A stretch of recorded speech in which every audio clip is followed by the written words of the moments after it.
أعوذ بالله من الشيطان الرجيم. بسم الله الرحمن الرحيم. ألف لام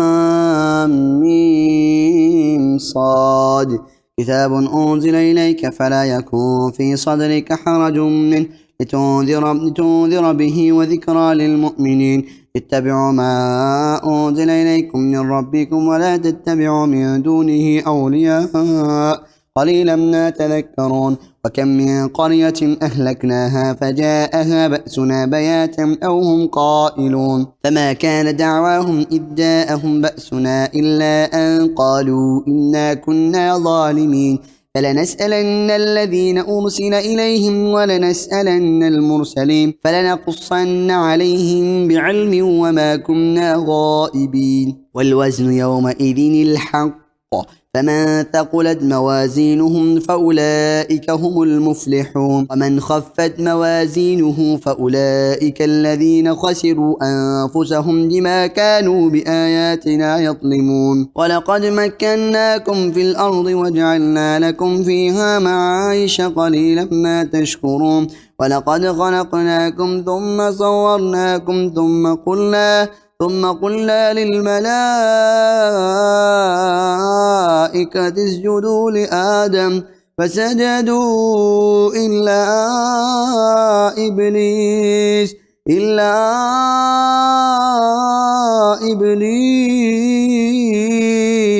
لم يكن من الساجدين. قال ما منعك ألا تسجد إذ أمرتك؟ قال أنا خير منه خلقتني من نار وخلقته من طين. قال فاهبط منها فما يكون لك أن تتكبر فيها فاخرج إنك من الصاغرين. قال أنظرني إلى يوم يبعثون. قال إنك من المنظرين. قال فبما أغويتني لأقعدن لهم صراطك المستقيم ثم لآتينهم من بين أيديهم ومن خلفهم وعن أيمانهم وعن شمائلهم ولا تجد أكثرهم شاكرين. قال اخرج منها مذموما مدحورا لمن تبعك منهم لأملأن جهنم منكم أجمعين. ويا آدم اسكن أنت وزوجك الجنة فكلا من حيث شئتما ولا تقربا هذه الشجرة فتكونا من الظالمين. فوسوس لهما الشيطان ليبدي لهما ما وري عنهما من سوآتهما وقال ما نهاكما ربكما عن هذه الشجرة إلا أن تكونا ملكين أو تكونا من الخالدين. وقاسمهما إني لكما لمن الناصحين فدلاهما بغرور. فلما ذاقا الشجرة بدت لهما سوآتهما وطفقا يقصفان عليهما من ورق الجنة وناداهما ربهما ألم أنهكما عن تلكما الشجرة وأقل لكما إن الشيطان لكما عدو مبين. قالا ربنا ظلمنا أنفسنا وإن لم تغفر لنا وترحمنا لنكونن من الخاسرين. قال اهبطوا بعضكم لبعض عدو ولكم في الأرض مستقر ومتاع إلى حين. قال فيها تحيون وفيها تموتون ومنها تخرجون. يا بني آدم قد أنزلنا عليكم لباسا يواري سوآتكم وريشا ولباس التقوى ذلك خير ذلك من آيات الله لعلهم يذكرون يا بني آدم لا يفتننكم الشيطان كما أخرج أبويكم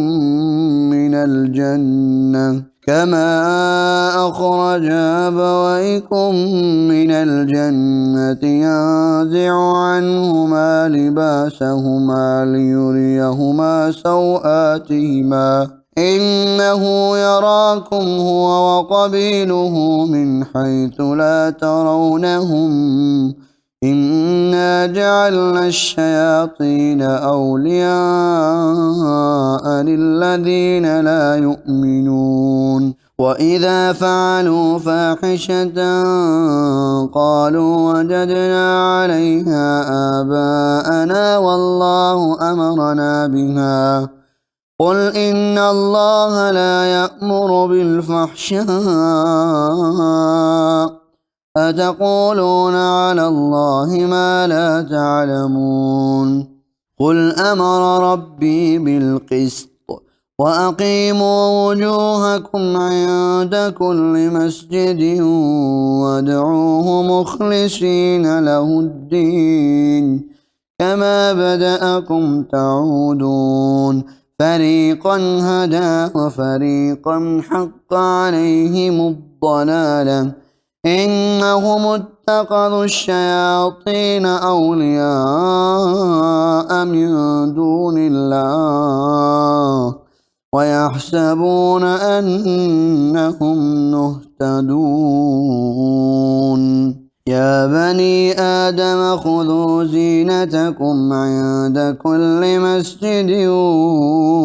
وكلوا واشربوا ولا تسرفوا إنه لا يحب المسرفين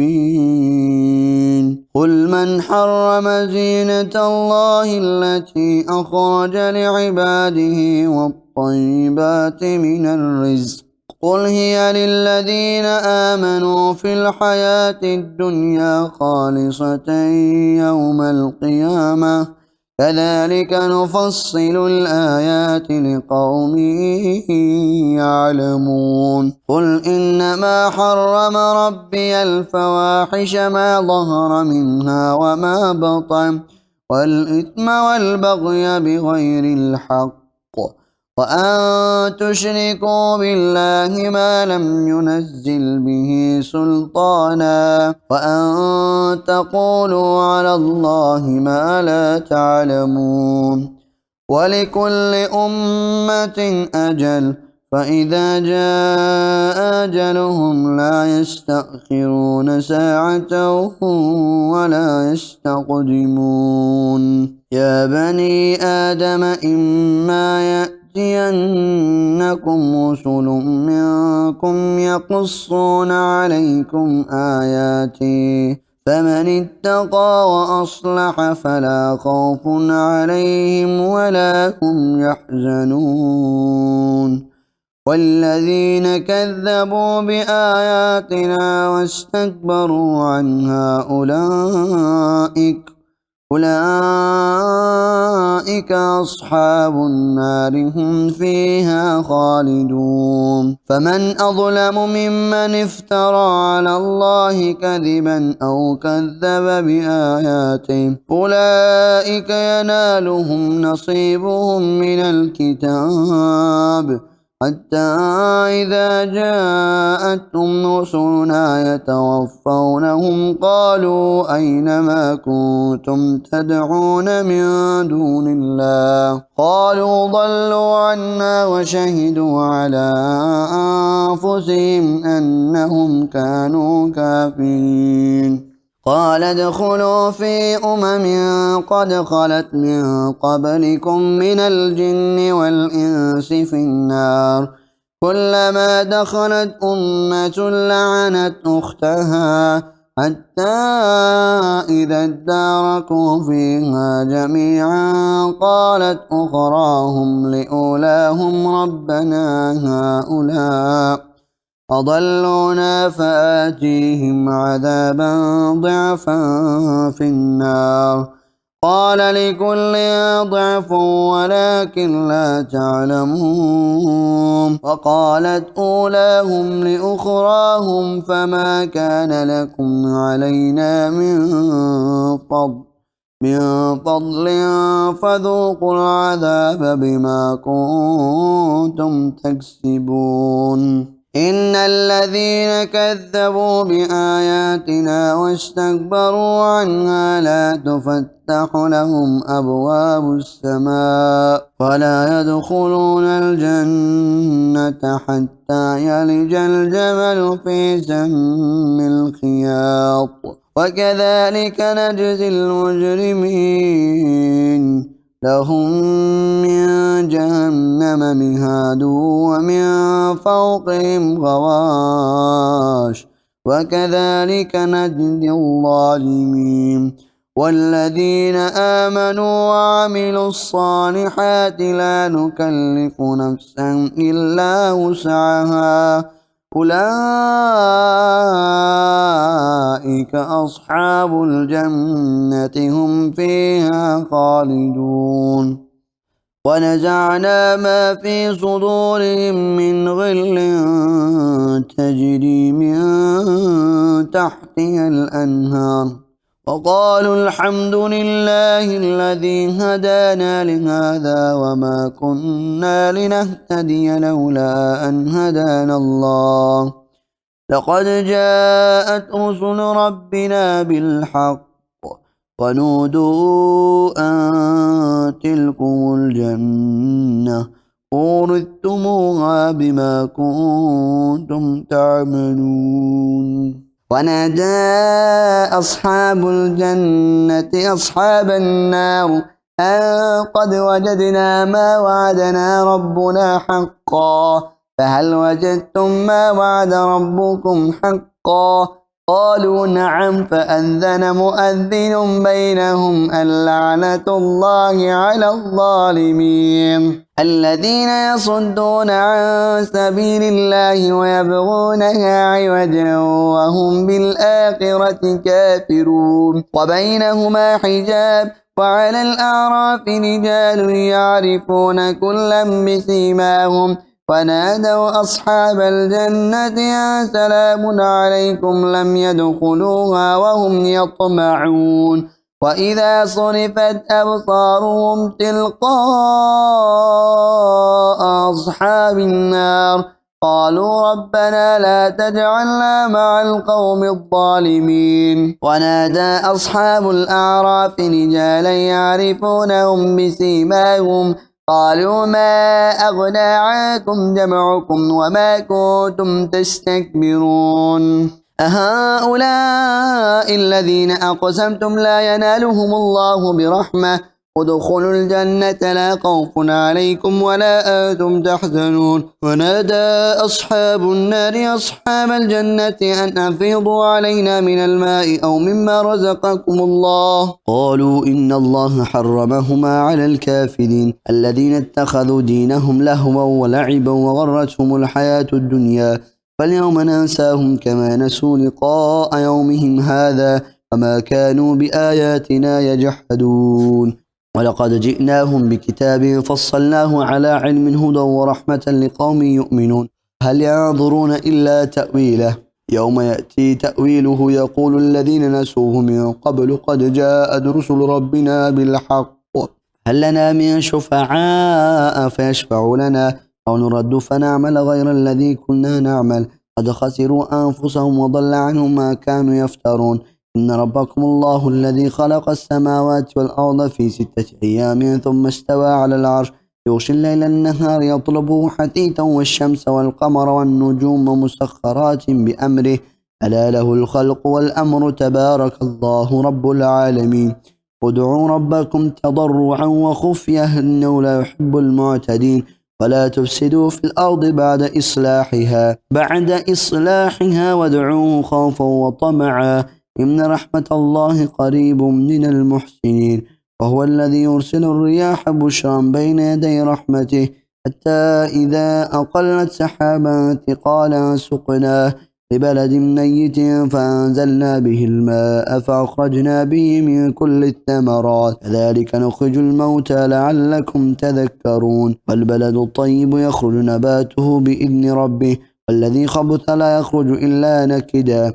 كذلك نصرف الآيات لقوم يشكرون لقد أرسلنا نوحا إلى قومه فقال يا قوم اعبدوا الله ما لكم من إله غيره إني أخاف عليكم عذاب يوم عظيم قال الملأ من قومه إنا لنراك في ضلال مبين قال يا قوم ليس بي ضلالة ولكني رسول من رب العالمين أبلغكم رسالات ربي وأنصح لكم وأعلم من الله ما لا تعلمون أو عجبتم أن جاءكم ذكر من ربكم على رجل منكم لينذركم ولتتقوا ولعلكم ترحمون فكذبوه فأنجيناه والذين معه في الفلك وأغرقنا الذين كذبوا بآياتنا إنهم كانوا قوما عمين وإلى عاد أخاهم هودا قال يا قوم اعبدوا الله ما لكم من إله غيره أفلا تتقون قال الملأ الذين كفروا من قومه إنا لنراك في سفاهة وإنا لنظنك من الكاذبين قال يا قوم ليس بي سفاهة ولكني رسول من رب العالمين أبلغكم رسالات ربي وأنا لكم ناصح أمين أو عجبتم أن جاءكم ذكر من ربكم على رجل منكم لينذركم واذكروا إذ جعلكم خلفاء من بعد قوم نوح وزادكم في الخلق بسطة فاذكروا آلاء الله لعلكم تفلحون قالوا قد قالوا وجئتنا لنعبد الله وحده ونذر ما كان يعبد آباؤنا فأتنا بما تعدنا إن كنت من الصادقين قال قد وقع عليكم من ربكم رجس وغضب أتجادلونني في أسماء سميتموها أنتم وآباؤكم ما نزل الله بها من سلطان فانتظروا إني معكم من المنتظرين فأنجيناه والذين معه برحمة منا وقطعنا دابر الذين كذبوا بآياتنا وما كانوا مؤمنين وإلى ثمود أخاهم صالحا قال يا قوم اعبدوا الله ما لكم من إله غيره قد جاءتكم بينة من ربكم هذه ناقة الله لكم آية فذروها تأكل في أرض الله ولا تمسوها بسوء فيأخذكم عذاب أليم واذكروا إذ جعلكم خلفاء من بعد عاد وبوأكم في الأرض تتخذون من سهولها قصورا وتنحتون الجبال بيوتا فاذكروا آلاء الله ولا تعثوا في الأرض مفسدين قال الملأ الذين استكبروا من قومه للذين استضعفوا لمن آمن منهم أتعلمون أن صالحا مرسل من ربه قالوا إنا بما أرسل به مؤمنون قال الذين استكبروا إنا بالذي آمنتم به كافرون فعقروا الناقة وعتوا عن أمر ربهم وقالوا يا صالح ائتنا بما تعدنا إن كنت من المرسلين فأخذتهم الرجفة فأصبحوا في دارهم جاثمين فتولى عنهم وقال يا قوم لقد أبلغتكم رسالة ربي ونصحت لكم ولكن لا تحبون الناصحين ولوطا إذ قال لقومه أتأتون الفاحشة ما سبقكم بها من أحد من العالمين إنكم لتأتون الرجال شهوة من دون النساء بل أنتم قوم مسرفون وما كان جواب قومه إلا أن قالوا أخرجوهم من قريتكم إنهم أناس يتطهرون فأنجيناه وأهله إلا امرأته كانت من الغابرين فامطرنا عليهم مطرا فانظر كيف كان عاقبة المجرمين وإلى مدين أخاهم شعيبا قال يا قوم اعبدوا الله ما لكم من إله غيره قد جاءتكم بينة من ربكم فأوفوا الكيل والميزان ولا تبخسوا الناس أشياءهم ولا تفسدوا تفسدوا في الأرض بعد إصلاحها ذلكم خير لكم إن كنتم مؤمنين ولا تقعدوا بكل صراط توعدون وتصدون عن سبيل الله من آمن به تبغونها عوجا واذكروا إذ كنتم قليلا فكثركم وانظروا كيف كان عاقبة المفسدين فإن كان طائفة منكم آمنوا بالذي أرسلت به وطائفة لم يؤمنوا فاصبروا حتى يحكم الله بيننا وهو خير الحاكمين. قال الملأ الذين استكبروا من قومه لنخرجنك يا شعيب والذين آمنوا معك من قريتنا أو لتعودن في ملتنا قال أولو كنا كارهين قد افترينا على الله كذبا إن عدنا في ملتكم بعد إذ نجانا الله منها وما يكون لنا أن نعود فيها إلا أن يشاء الله ربنا وسع ربنا كل شيء علما على الله توكلنا ربنا افتح بيننا وبين قومنا بالحق وأنت خير الفاتحين. وقال الملأ الذين كفروا من قومه لئن اتبعتم شعيبا إنكم إذا لخاسرون فأخذتهم الرجفة فأصبحوا في دارهم جاثمين الذين كذبوا شعيبا كأن لم يغنوا فيها الذين كذبوا شعيبا كانوا هم الخاسرين فتولى عنهم وقال يا قوم لقد أبلغتكم رسالات ربي ونصحت لكم فكيف آسى على قوم كافرين وما أرسلنا في قرية من نبي إلا أخذنا أهلها بالبأساء والضراء لعلهم يضرعون ثم بدلنا مكان السيئة الحسنة حتى عفوا وقالوا قد مس آباءنا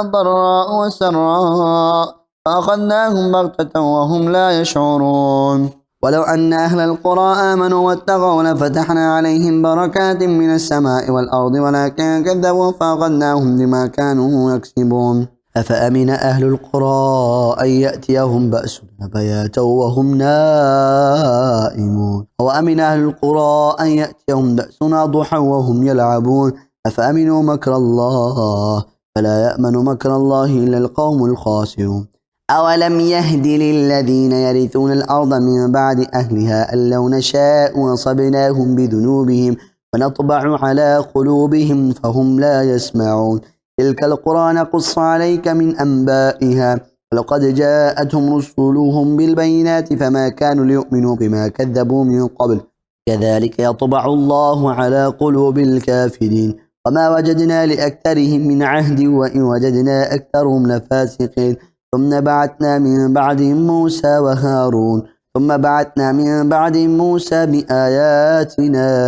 بآياتنا إلى فرعون وملئه فظلموا بها فانظر كيف كان عاقبة المفسدين وقال موسى يا فرعون إني رسول من رب العالمين حقيق على ألا أقول على الله إلا الحق قد جئتكم ببينة من ربكم فارسل معنا بني إسرائيل قال إن كنت جئت بآية فأت بها إن كنت من الصادقين فألقى عصاه فإذا هي ثعبان مبين ونزع يده فإذا هي بيضاء للناظرين قال الملأ من قوم فرعون إن هذا لساحر عليم يريد أن يخرجكم من أرضكم فماذا تأمرون قالوا أرجه وأخاه وأرسل في المدائن حاشرين يأتوك بكل ساحر عليم وجاء السحرة فرعون قالوا إن لنا لأجرا إن كنا نحن الغالبين قال نعم وإنكم من المقربين قالوا يا موسى إما أن تلقي وإما أن نكون نحن الملقين قال ألقوا فلما ألقوا سحروا أعين الناس واسترهبوهم وجاءوا بسحر عظيم أوحينا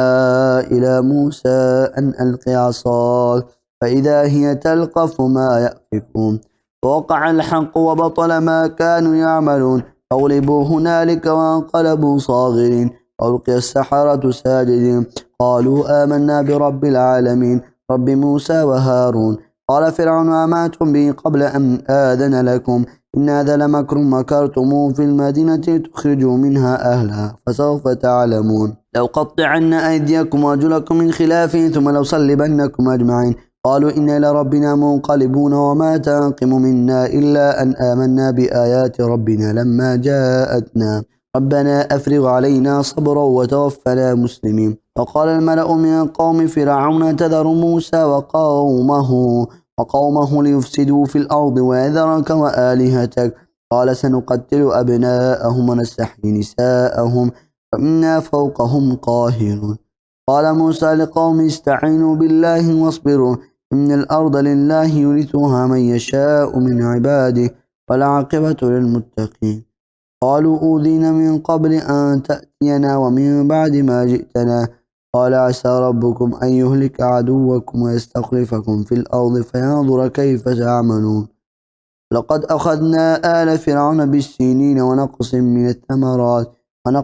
الثمرات لعلهم يذكرون فإذا جاءتهم الحسنة قالوا لنا هذه وإن تصبهم سيئة يطير بموسى ومن معه ألا إنما طائرهم عند الله ولكن أكثرهم لا يعلمون فقالوا مهما تأتينا به من آيات لتسحرنا بها فما نحن لك بمؤمنين فأرسلنا عليهم الطوفان والجراد والقمل والضفادع والدم آيات مفصلات فاستكبروا وكانوا قوما مجرمين ولما وقع عليهم الرجز قالوا يا موسى ادع لنا ربك بما عهد عندك فإن كشفت عنا الرجز لنؤمنن لك ولنرسلن معك بني إسرائيل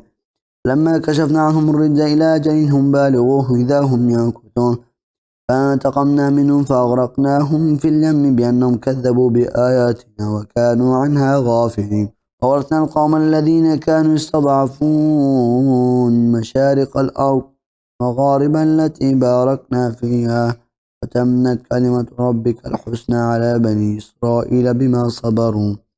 ودمرنا ما كان يصنع فرعون وقومه وما كانوا يعرشون وجاوزنا ببني إسرائيل البحر فاتوا على قوم يعكفون على أصنام لهم قالوا يا موسى اجعل لنا إلها كما لهم آلهة قال إنكم قوم تجهلون إن هؤلاء متبر ما هم فيه وباطل ما كانوا يعملون قال غير الله أبغيكم إلها وهو فضلكم على العالمين وإذ أنجاكم من آل فرعون يسومونكم سوء العذاب يقتلون أبناءكم ويستحيون نساءكم وفي ذلك بلاء من ربكم عظيم ووعدنا موسى 30 ليلة وأتممناها ب10 فتم ميقات ربه 40 ليلة وقال موسى لأخيه هارون اخلفني في قومي وأصلح ولا تتبع سبيل المفسدين فلما جاء موسى لميقاتنا وكلمه ربه قال رب أرني أنظر إليك قال لا تراني ولكن انظر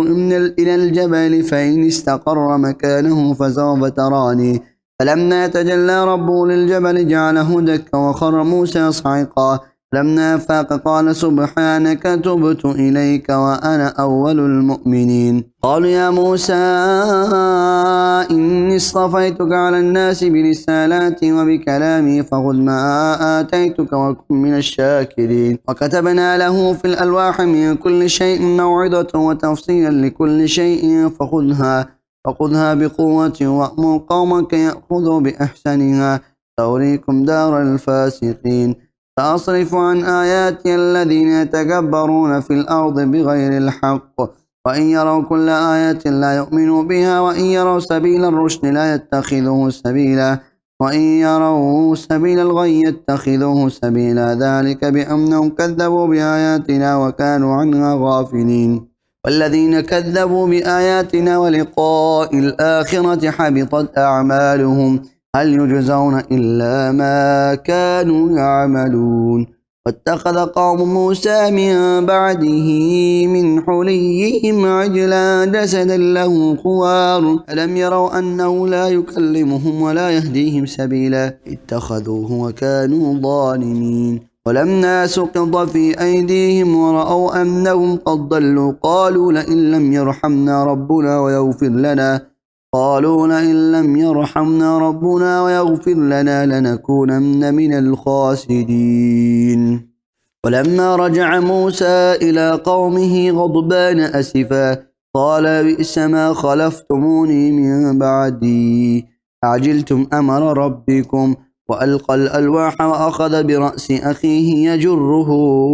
إليه قال ابن أم إن القوم استضعفوني وكادوا يقتلونني فلا تشمت بي الأعداء ولا تجعلني مع القوم الظالمين قال رب اغفر لي ولأخي وأدخلنا في رحمتك وأنت أرحم الراحمين إن الذين اتخذوا العجل سينالهم غضب من ربهم وذلة في الحياة الدنيا وكذلك نجزي المفترين والذين عملوا السيئات ثم تابوا من بعدها فآمنوا إن ربك من بعدها لغفور رحيم ولما سكت عن موسى الغضب أخذ الألواح وفي نسختها هدى ورحمة للذين هم لربهم يرهبون واختار موسى قومه 70 رجلا لميقاتنا لما أخذتهم الرجفة قال رب لو شئت أهلكتهم من قبل وإياي أتهلكنا بما فعل السفهاء منا إن هي إلا فتنتك تضل من تشاء وتهدي من تشاء أنت ولينا فاغفر لنا وارحمنا فأنت خير الغافرين واكتب لنا في هذه الدنيا حسنة وفي الآخرة إنا هدنا إليك قال عذابي أصيب به من أشاء ورحمتي وسعت كل شيء فسأكتبها للذين يتقون ويؤتون الزكاة والذين هم بآياتنا يؤمنون الذين يتبعون الرسول النبي الأمي الذي يجدونه مكتوبا عندهم في التوراة والإنجيل يأمرهم بالمعروف وينهاهم عن المنكر ويحل لهم الطيبات ويحرم عليهم الخبائث ويضع عنهم إصرهم الأغلال التي كانت عليهم الذين آمنوا به وعزروه ونصروه واتبعوا النور الذي أنزل معه أولئك هم المفلحون قل يا أيها الناس إني رسول الله إليكم جميعا الذي له ملك السماوات والأرض لا إله إلا هو يحيي ويميت فآمنوا بالله ورسوله النبي الأمي الذي يؤمن بالله وكلماته واتبعوه لعلكم تهتدون ومن قوم موسى أمة يهدون بالحق وبه يعدلون وقطعناهم 12 أسباطا أمما أوحينا إلى موسى إذ استسقاه قومه أن اضرب بعصاك الحجر فانبجست منه 12 عينا قد علم كل أناس مشربهم ظللنا عليهم الغمام وأنزلنا عليهم المن والسلوى كلوا من طيبات ما رزقناكم وما ظلمونا ولكن كانوا أنفسهم يظلمون وإذ قيل لهم اسكنوا هذه القرية وكلوا منها حيث شئتم وقولوا حطة وادخلوا الباب سجدا نغفر لكم خطيئاتكم سنزيد المحسنين فبدل الذين ظلموا منهم قولا غير الذي قيل لهم فأرسلنا عليهم رجزا من السماء بما كانوا يظلمون واسألهم عن القرية التي كانت حاضرة البحر إذ يعدون في السبت إذ تأتيهم حيتانهم يوم سبتهم شرعا ويوم لا يسبتون لا تأتيهم كذلك نبلوهم بما كانوا يفسقون إذ قالت أمة منهم لم تعظون قوما الله مهلكهم أو معذبهم عذابا شديدا قالوا معذرة إلى ربكم ولعلهم يتقون فلما نسوا ما ذكروا به أنجينا الذين ينهون عن السوء وأخذنا الذين ظلموا بعذاب بئيس بما كانوا يفسقون فلما عتوا عما نهوا عنه قلنا لهم كونوا قردة خاسئين وإذ تأذن ربك ليبعثن عليهم إلى يوم القيامة من يسومهم سوء العذاب إن ربك لسريع العقاب فإنه لغفور رحيم وقطعناهم في الأرض أمما منهم الصالحون ومنهم دون ذلك وبلوناهم بالحسنات والسيئات لعلهم يرجعون وخلف من بعدهم خلف ورثوا الكتاب يأخذون عرض هذا الأدنى فيقولون سيغفر لنا وإن يأتيهم عرض مثله يأخذوه ألم يؤخذ عليهم ميثاق الكتاب ألا يقولوا على الله إلا الحق ودرسوا ما فيه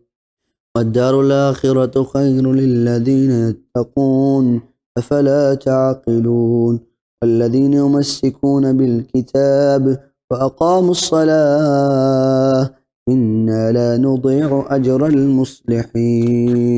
وإذ نتقنا الجبل فوقهم كأنه ظلة وظنوا أنه واقع بهم خذوا ما آتيناكم بقوة واذكروا ما فيه لعلكم تتقون وإذا أخذ ربك من بني آدم من ظهورهم ذريتهم واشهدهم على أنفسهم ألست بربكم قالوا بلى شهدنا أن تقولوا يوم القيامة إنا كنا عن هذا غافلين أو تقولوا إنما أشرك آباؤنا من قبل وكنا ذرية من بعدهم أفتهلكنا بما فعل المبطلون وكذلك نفصل الآيات ولعلهم يرجعون واتل عليهم نبأ الذي آتيناه آياتنا فانسلخ منها فاتبعه الشيطان فكان من الغاوين ولو شئنا لرفعناه بها ولكنه أخلد إلى الأرض واتبع هواه فمثله كمثل الكلب إن تحمل عليه يلهث أو تتركه يلهث ذلك مثل القوم الذين كذبوا بآياتنا فاقصص القصص لعلهم يتذكرون ساء مثلا القوم الذين كذبوا بآياتنا وأنفسهم كانوا يظلمون من يهدي الله فهو المهتدي من يضلل فأولئك هم الخاسرون ولقد ذرأنا لجهنم كثيرا من الجن والإنس لهم قلوب لا يفقهون بها ولهم أعين لا يبصرون بها ولهم آذان يسمعون بها أولئك كالأنعام بل هم أضل أولئك هم الغافلون ولله الأسماء الحسنى فادعوه بها وذروا الذين يلحدون في أسمائه سيجزون ما كانوا يعملون ممن خلقنا أمة يهدون بالحق وبه يعدلون والذين كذبوا بآياتنا سنستدرجهم من حيث لا يعلمون وأملي لهم إن كيدي متين ولم يتفكروا ما بصاحبهم من جنة إن هو إلا نذير مبين أولم ينظروا في ملكوت السماوات والأرض ما خلق الله من شيء وأن عسى أن يكون قد اقترب أجلهم فبأي حديث بعده يؤمنون من يضلل الله فلا هادي له ويذرهم في طغيانهم يعمهون يسألونك عن الساعة أيان مرساها قل إنما علمها عند ربي لا يجليها لوقتها إلا هو ثقلت في السماوات والأرض لا تأتيكم إلا بغتة يسألونك كأنك حفي عنها قل إنما علمها عند الله ولكن أكثر الناس لا يعلمون قل لا أملك لنفسي نفعا ولا ضرا إلا ما شاء الله ولو كنت أعلم الغيب لاستكثرت من الخير وما مسني السوء إن أنا إلا نذير وبشير لقوم يؤمنون والذي خلقكم من نفس واحدة وجعل منها زوجها ليسكن إليها فلما تغشاها حملت حملا خفيفا فمرت به فلما أثقلت دعوى الله ربهما لئن آتيتنا صالحا لنكونن من الشاكرين فلما آتاهما صالحا جعلا له شركاء فيما آتاهما فتعالى الله عما يشركون ما لا يخلق شيئا وهم يخلقون ولا يستطيعون لهم نصرا ولا أنفسهم ينصرون وإن تدعوهم إلى الهدى لا يتبعوكم سواء عليكم أدعوتموهم أم أنتم صامتون إن الذين تدعون من دون الله عباد أمثالكم فادعوهم فليستجيبوا لكم إن كنتم صادقين ألهم أرجل يمشون بها أم لهم أيدي يبطشون بها أم لهم أعين يبصرون بها أم لهم آذان يسمعون بها فادعوا شركاءكم ثم كيدوني فلا تنظرون